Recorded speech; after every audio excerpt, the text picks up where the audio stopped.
Hey everyone, and welcome back to another video. And in this video, I'm going to show you how to control your TV with your Apple TV remote. So for demonstration purposes, this is a Samsung TV right here, which I've already connected my Apple TV remote to. But how do you actually control your TV with your Apple TV remote? Meaning, how do you turn it on and off using the power button here? And then how do you actually control the volumes?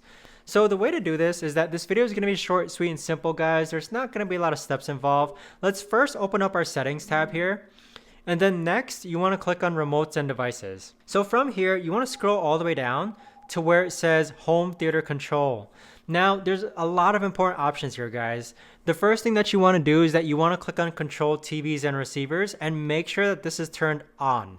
Okay, so make sure that's turned on, because what this is going to allow you to do is that it's going to allow you to control your TV using your Apple TV remote.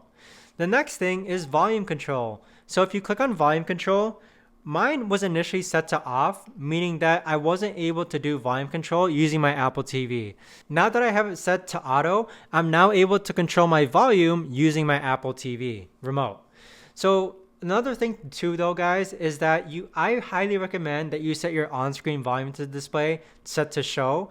And what this does is that it actually shows the volume indicator on the right hand side, showing if your volume is increasing or decreasing. So this is due to preference though, but now that you have these settings, you'll see that I'm now able to control my volume with my Apple TV remote, and I'm also able to turn on and off the Apple TV using this power button right over here. But if I click on it again,